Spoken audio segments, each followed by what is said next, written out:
नमस्कार, मैं हूं चंद्रशेखर जोशी और आप देख रहे हैं अंतर्राष्ट्रीय खबरों का सबसे भरोसेमंद कार्यक्रम खबर दुनिया की। इस कार्यक्रम में हम आपको इस वक्त की बड़ी और महत्वपूर्ण अंतर्राष्ट्रीय खबरें बताते हैं और दो बड़ी खबरों पर अपने विशेषज्ञ मेहमान के साथ चर्चा करते हैं। आज के एपिसोड में हम चर्चा करेंगे कि ऐसा क्या हुआ कि अचानक हॉर्मुज में संयुक्त राष्ट्र ने जहाजों को सुरक्षा देना बंद कर दिया। हॉर्मुज पार करते हुए जहाज पर किसने किया हमला और लेबनान इजराइल तनाव को लेकर ताजा घटनाक्रम पर सबकी नजर क्यों बनी हुई है।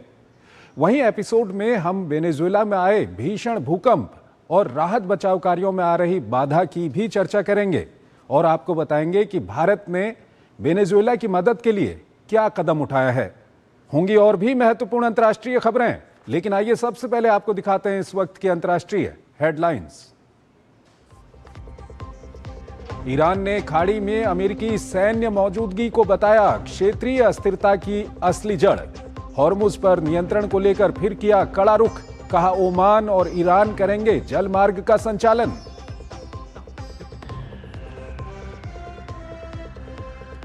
हॉर्मुज में कार्गो शिप पर हमला, यूएन ने नाविकों को निकालने का अभियान रोका। आईएईए प्रमुख ने कहा ईरानी परमाणु ठिकानों का होकर रहेगा निरीक्षण। इजराइल का दक्षिणी लेबनान में हमला जारी।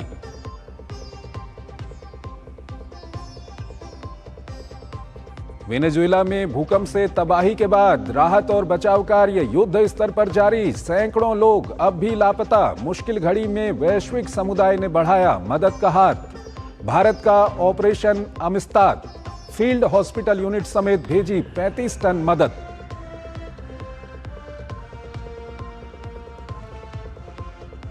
रूस और यूक्रेन ने किया युद्धबंदियों का आदान प्रदान। दोनों देशों ने एक दूसरे को सौंपे 160 कैदी। क्रीमिया में आर्थिक स्थिति से निपटने के लिए रूस ने घोषित किया आपातकाल।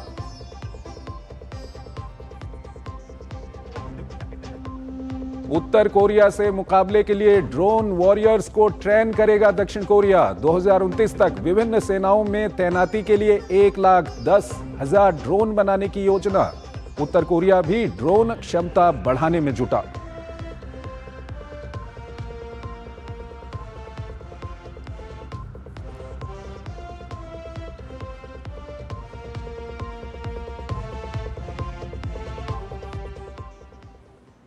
और आइए आपको पहली बड़ी खबर की ओर लिए चलते हैं। अमेरिका और ईरान के बीच समझौते के बावजूद पश्चिम एशिया में तनाव कम होता नहीं दिख रहा। हॉर्मुज जलडमरू मध्य की सुरक्षा, समुद्री हमलों और सैन्य मौजूदगी को लेकर दोनों देशों के बीच बयानबाजी तेज है। इसी बीच एक कार्गो जहाज पर हुए हमले ने क्षेत्र की सुरक्षा को लेकर नई चिंताएं खड़ी कर दी हैं। वहीं ईरान के परमाणु कार्यक्रम, अमेरिकी सैन्य ठिकानों और लेबनान को लेकर भी हालात अभी बेहद संवेदनशील बने हुए हैं। आइए आपको ताजा घटनाक्रम से जुड़ी एक रिपोर्ट दिखाते हैं और फिर इस पर अपने विशेषज्ञ मेहमान से हम चर्चा करेंगे।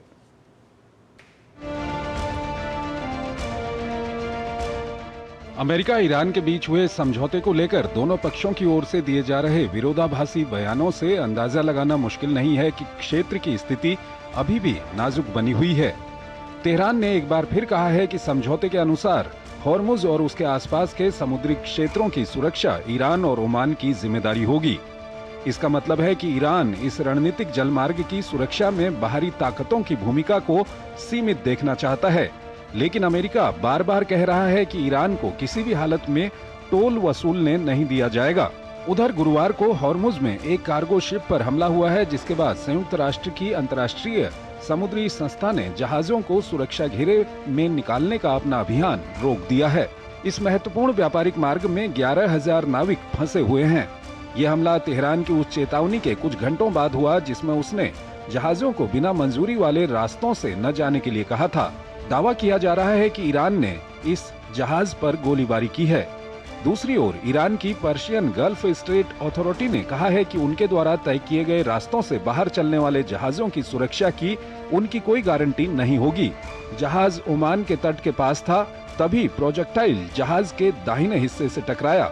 वहीं ईरान ने अमेरिका और इजराइल के ईरान पर हुए हमलों में साथ देने वाले नेटो के सदस्य देशों को जवाबदेह ठहराने की मांग की है। ईरान के विदेश मंत्रालय के प्रवक्ता इस्माइल बकाई ने कहा है कि नाटो प्रमुख ने खुद माना है कि इटली और रोमानिया ने ईरान के खिलाफ सैन्य कार्रवाई में अमेरिका का साथ दिया था। हालांकि इटली की प्रधानमंत्री जॉर्जिया मेलोनी ने इसका खंडन करते हुए कहा है कि उनका देश ईरान के खिलाफ जंग का कभी हिस्सा नहीं रहा। ईरान आरोप लगाता रहा है कि अमेरिकी सैन्य मौजूदगी क्षेत्र की अस्थिरता और विभाजन का कारण बन रही है। ईरान अमेरिका से अपने सैन्य ठिकानों को हटाने की मांग कर रहा है। इस बीच मीडिया रिपोर्ट में दावा किया जा रहा है कि अमेरिका पश्चिम एशिया में अपनी सैन्य तैनाती की समीक्षा कर रहा है। सैटेलाइट तस्वीरों के आधार पर कहा गया है कि बहरीन स्थित एक प्रमुख नौसैनिक अड्डे में हुए नुकसान का स्तर अमेरिका द्वारा बताए जा रहे आंकड़ों की तुलना में कहीं अधिक है। कहा जा रहा है कि अमेरिका इन कुछ ठिकानों को पश्चिम की ओर ट्रांसफर कर सकता है। संभवतः यह स्थान इजराइल हो सकता है। वहीं IAEA प्रमुख ने एक बार फिर कहा है कि एजेंसी जल्द ही ईरान के परमाणु ठिकानों का निरीक्षण करेगी। उन्होंने कहा कि समझौते के तहत ईरान के परमाणु कार्यक्रम की निगरानी की जिम्मेदारी IAEA को मिली है। उधर लेबनान का मसला हल नहीं हो पा रहा है। ट्रंप की नसीहत के बावजूद इजराइल लेबनान से अपनी सेना बुलाने को तैयार नहीं है, जबकि हिजबुल्लाह ने भी साफ कर दिया है कि इजराइल को सभी कब्जाई गई जमीन से बिना किसी शर्त के पीछे हटना होगा। और आइए इस खबर पर ज्यादा बात करने के लिए हमारे साथ जुड़ रहे हैं प्रभुदयाल जी, फॉर्मर सीनियर डिप्लोमेट हैं, विदेशी मामलों के जानकार हैं, उनसे हम बातचीत करेंगे। प्रभुदयाल जी, बहुत बहुत स्वागत है आपका हमारे इस कार्यक्रम में। प्रभुदयाल जी, पहला सवाल ये है कि एक छोटी घटना हुई है, बड़े बड़े बयान आ रहे हैं और ये एक तरह की अनिश्चितता पैदा कर रहे हैं। क्या कुछ कहेंगे जो कुछ हो रहा है पिछले 2-3 दिन में, जो घटनाएं हुई हैं ईरान को लेकर के? देखिए, ये घटनाएं छोटी नहीं, क्योंकि अगर आप देखें, ये स्पष्ट तौर पर दर्शाती है कि जो यूएस इजराइल की लड़ाई है ईरान के साथ, वो अभी खत्म नहीं हुई है और जो शांति की स्थापना की गई थी वो बहुत ही नाजुक मोड़ पर पहुंची है। देखिए, दो बहुत बड़े बड़े कारण हैं जिनकी वजह से ये शांति बहुत मुश्किल हालात से गुजर रही है। एक तो जो इजराइल और हिजबुल्लाह के बीच में तनाव है लेबनान में, वो खत्म नहीं हो रहा है। इजराइल ने स्पष्ट कर दिया है कि वो अपने सिक्योरिटी जोन से नहीं हटेगा, चाहे वो लेबनान में हो, चाहे वो सीरिया में हो, और वो ये बार बार कह रहा है कि हम अपनी लड़ाई हिजबुल्लाह से जारी रखेंगे। ईरान ने कहा है कि लेबनान को अगर शांति के जोन में स्थापित नहीं किया गया तो ये जो पीस एग्रीमेंट है वो किसी काम का नहीं रह जाएगा। तो एक तो लेबनान को लेकर जो संकट पैदा हुआ, दूसरा जो स्ट्रेट ऑफ हॉर्मुज में हालात हैं वो बहुत ही नाजुक हैं। और अभी एक कार्गो शिप पे आज अटैक हुआ जो कि सिंगापुर का था, उसका नाम था एवर लवली, और ये कहा जा रहा है कि ईरान ने उस पर अटैक किया। और इन हालात की वजह से जो इंटरनेशनल मैरीटाइम ऑर्गेनाइजेशन एक मिशन जारी कर रहा था कि वो वहां से जो सेलर्स थे उनको हटाएगा, वो भी अब रोक दिया गया है। और 11,000 सैनिकों को स्ट्रेट ऑफ हॉर्मुज के जरिए बाहर निकालना था, लेकिन अभी वो फंसे हुए हैं। तो एक तरफ तो ईरान की जो रेवोल्यूशनरी गार्ड है IRGC, वो ये कह रही है कि स्ट्रेट ऑफ हॉर्मुज में उसी का कंट्रोल रहेगा ओमान के साथ।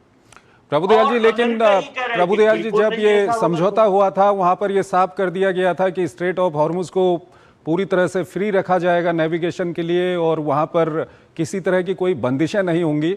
अब ईरान और ओमान मिलकर वहां पर नई नई कंडीशंस की बात कर रहे हैं। इसको आप ये कितना मुश्किल पैदा कर सकता है आने वाले दिनों के लिए?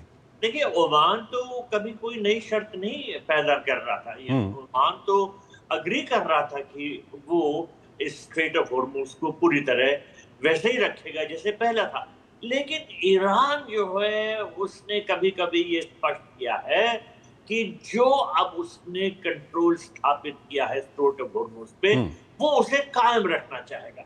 और उसने ये भी कहा था कि अभी ये जो फ्री शिपिंग चल रही है ये सिर्फ 60 दिन के लिए है, और 60 दिन के बाद क्या होना है वो तय करेगा ईरान। बार बार ईरान ने कहा है कि जो भी अरेंजमेंट्स किए जाएंगे वो वैसे होंगे जो ईरान को मंजूर हो, और बार बार टोल भी चार्ज करने की बात है। अमेरिका ने यह कहा है कि वो किसी हालत में ईरान को टोल नहीं चार्ज करने देगा। तो ये कुछ ऐसे मुद्दे हैं जिन पे दोनों जो साइड्स हैं उनके बीच में मतभेद कायम है, और उसकी वजह से ये जो शांति है ये बहुत ही फ्रेजाइल कहलाई जाए। प्रभुदयाल जी, जो ईरान की ओर से इस तरह के बयान या इस तरह के नए नए जो कंडीशन से ईरान सामने ला रहा है, ये कहीं अमेरिका के ऊपर दबाव बनाने के लिए तो नहीं है? क्योंकि अभी बातचीत चल रही है ईरान के एसेट्स को डिफ्रीज करने की, ईरान के ऊपर से सैंक्शन हटाने की, इन सब को लेकर के ईरान एक तरह की दबाव की रणनीति तो नहीं अपना रहा है यहाँ पर? जी, दोनों साइड्स एक दूसरे पे दबाव की रणनीति दिखाने की कोशिश कर रहे हैं। देखिए, ईरान का ये समझना है कि अमेरिका जो है दबाव में ये पीस एग्रीमेंट कर रहा है। ईरान ये सोचता है कि उसने अमेरिका को इतना कड़ा जवाब दिया है कि ये अमेरिका शांति को स्थापित करने के लिए मजबूर, और जो भी पीस एग्रीमेंट है ये अमेरिका की मजबूरी दर्शाता है। जिससे ईरान चाहता है कि जो उसको ज्यादा से ज्यादा जो टर्म्स हो वो उसके फायदेमंद हो। तो इस वजह से ये जो एग्रीमेंट है वो अभी पूरी तरह से हुआ कि एक मेमोरेंडम ऑफ अंडरस्टैंडिंग है। एग्रीमेंट पे अब बातचीत चल रही है, और ईरान चाहता है कि इस फाइनल एग्रीमेंट में वही हो जो ज्यादातर उसके हक। प्रभुदयाल जी, इसके अलावा ये जो लेबनान और इजराइल के बीच में वहां पर तनाव बना हुआ है हिजबुल्लाह को लेकर के, ये कितना परेशानी पैदा कर रहा है इस पूरे मामले में? देखिए, ये परेशानी का बहुत बड़ा कारण, क्योंकि इजराइल ने तो बार बार ये कहा है कि वो इस पीस एग्रीमेंट में शामिल नहीं है, और उसने कहा है कि हम अपनी सिक्योरिटी देखेंगे सबसे पहले। और इस सिलसिले में वो कहता है कि जो ईरान के प्रॉक्सीज हैं ये उसके लिए बहुत बड़ा खतरा है। तो इस वजह से जो इजराइल है वो हर तरह से ये कोशिश कर रहा है कि ये पीस एग्रीमेंट डिस्टर्ब हो, ये शांति जो बहाल की जा रही है ये नष्ट हो, और वैसा ही हो जैसा इजराइल चाहता है। क्योंकि इजराइल का ये सोचना है कि अगर ईरान पे प्रेशर बना रहे तो ये उसके लिए अच्छा होगा, और उस प्रेशर बनाने के लिए वो कोशिश करेगा कि ये पीस एग्रीमेंट की तरफ जो बढ़ाव हो रहा है वो रोक दिया जाए।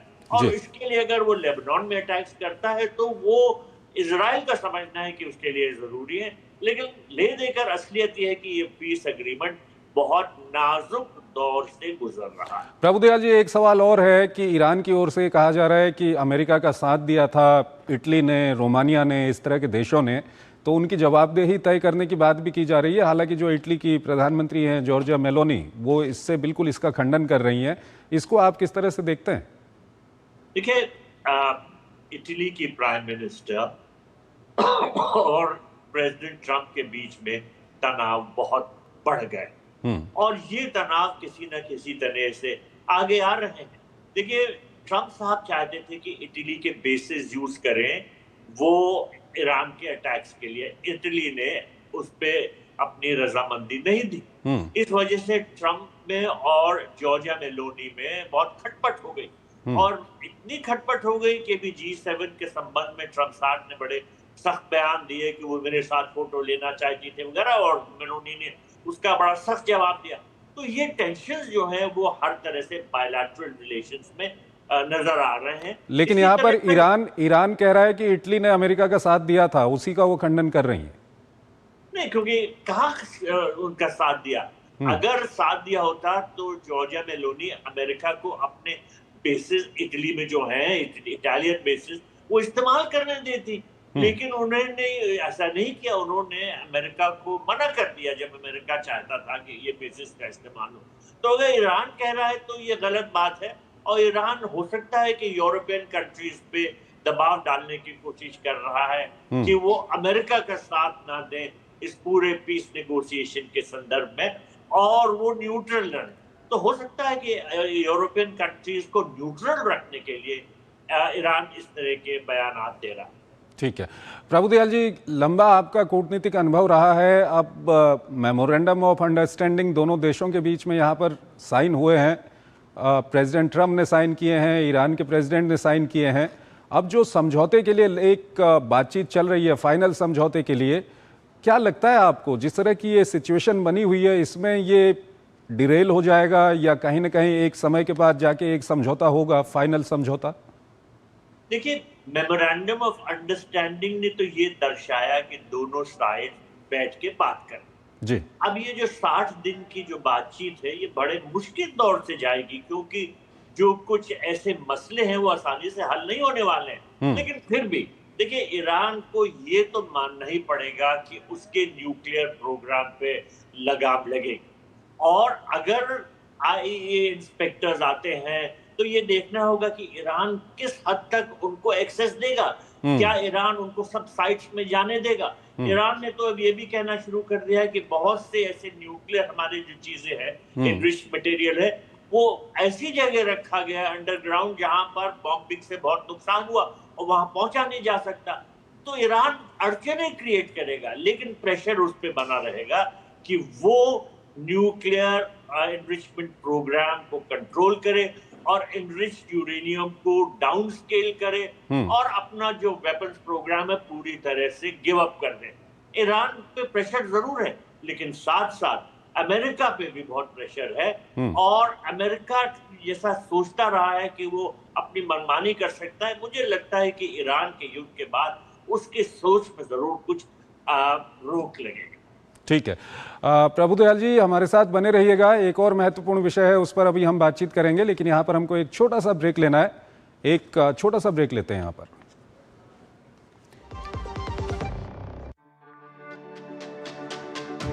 मेरी पसंद, मेरी पसंद, मेरी पसंद, मेरी पसंद, हमारी पसंद, हम सबकी पसंद। मजबूत देश का मजबूत सरिया हो गया स्टील।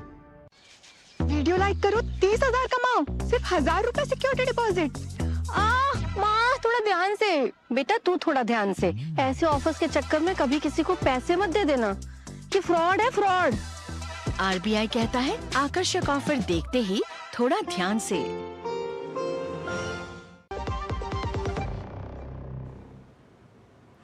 स्वागत है आपका ब्रेक के बाद। अगली बड़ी खबर की ओर आपको लिए चलते हैं। वेनेजुएला में आए विनाशकारी भूकंप ने पूरे देश को तबाही के मंजर में बदल दिया है।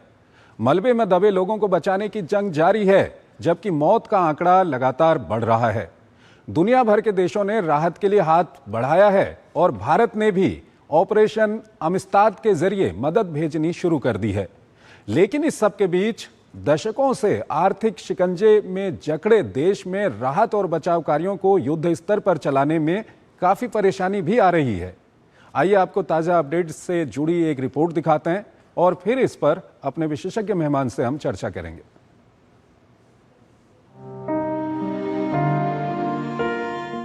जमींदोज इमारतें, टूटी सड़कें, खंडहर में तब्दील हो चुके शहर और इन मलबों में अटकी सांस।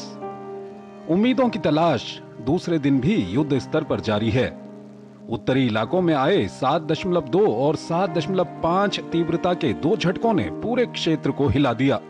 लागुएरा शहर, जो कभी समुद्र की लहरों और हंसी से गूंजता था, अब मलबे और चीखों के बीच दफन है।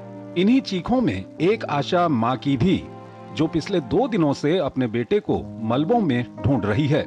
हाथों से पत्थरों के ढेर हटाने की कोशिश कर रही है। हाथ पत्थरों से कट चुके हैं, लेकिन उम्मीद अब भी बाकी है। ऐसी सैकड़ों कहानियां आपदाग्रस्त वेनेजुएला में चारों ओर बिखरी पड़ी हैं। अब तक सैकड़ों लोग जान गंवा चुके हैं। हजारों अस्पताल में मौत और जिंदगी के बीच जंग लड़ रहे हैं। वहीं दशकों से चले आ रहे आर्थिक प्रतिबंध और आर्थिक संकट ने स्थिति को और जटिल बना दिया है।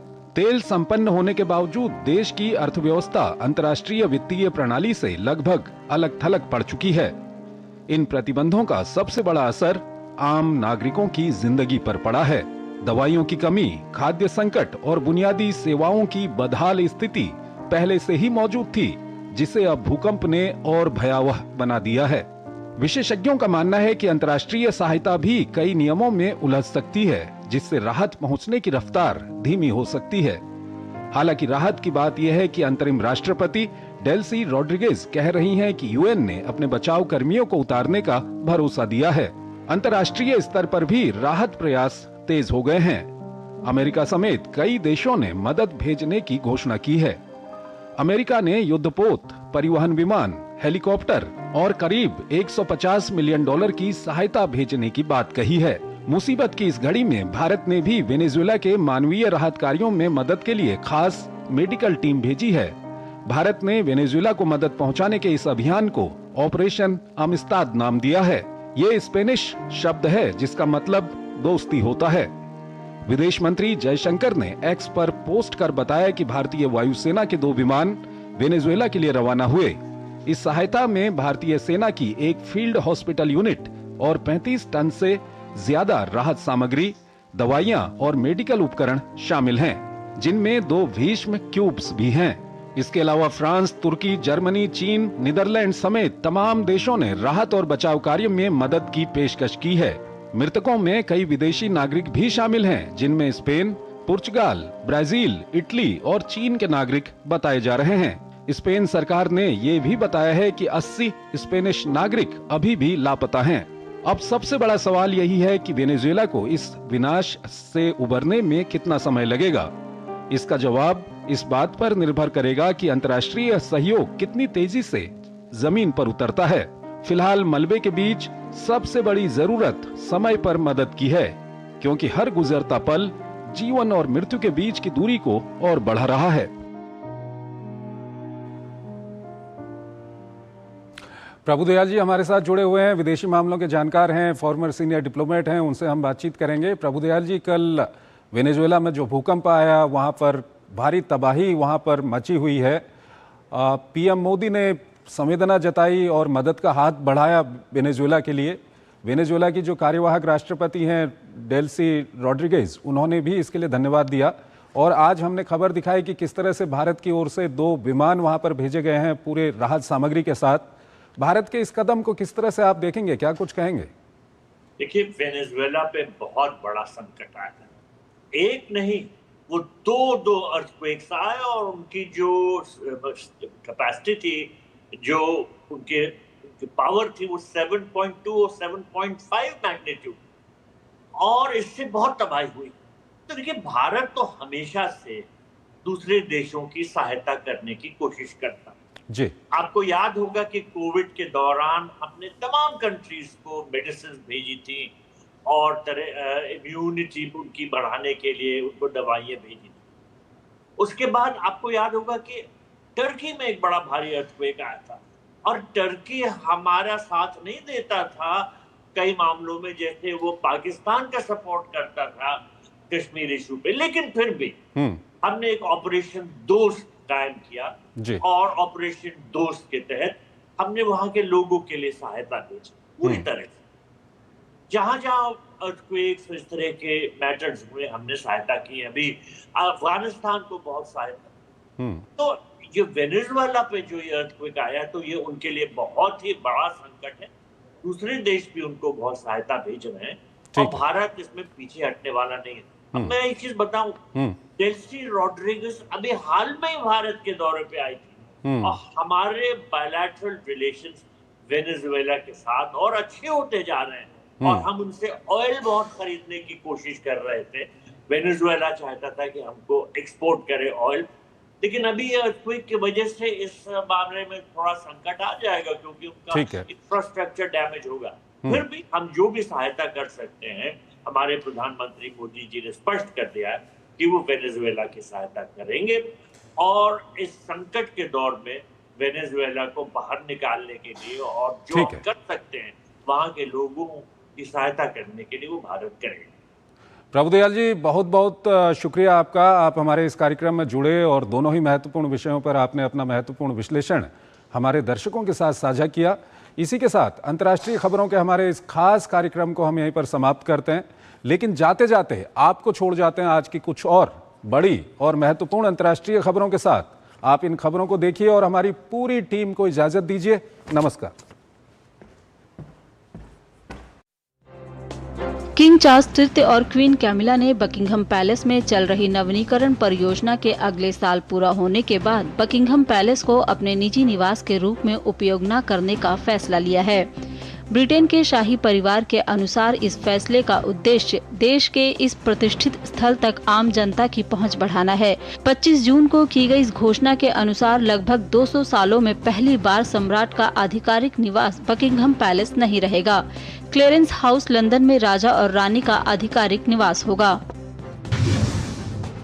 नाटो प्रमुख मार्क रूटे ने कहा कि नाटो सहयोगी देश अगले महीने तुर्की में होने वाले शिखर सम्मेलन में रक्षा से जुड़े अरबों डॉलर के समझौतों की घोषणा करेंगे।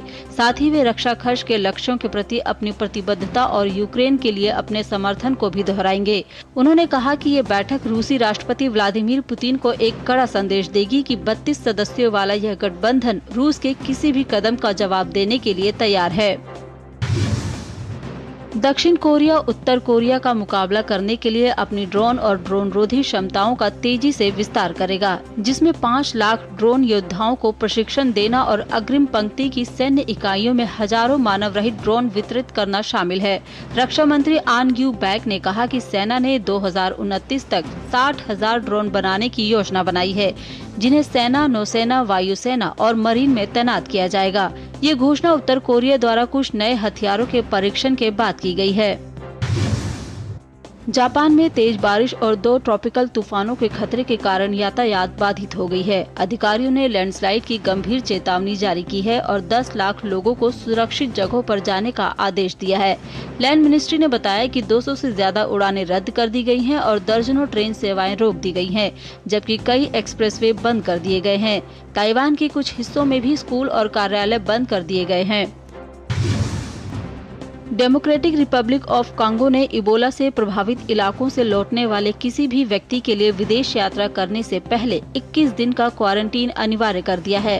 फ्रांस में इस बीमारी से जुड़ा पहला इम्पोर्टेड मामला सामने आने के बाद कांगो ने ये कड़े नियम लागू किए हैं। बुधवार को फ्रांस ने एक डॉक्टर में इबोला संक्रमण की पुष्टि की थी। यह डॉक्टर हाल ही में कांगो से एक कमर्शियल फ्लाइट में सवार हुआ था और उड़ान के दौरान वह बीमार पड़ गया, जिससे सीमा पार संक्रमण फैलने की चिंता बढ़ गई।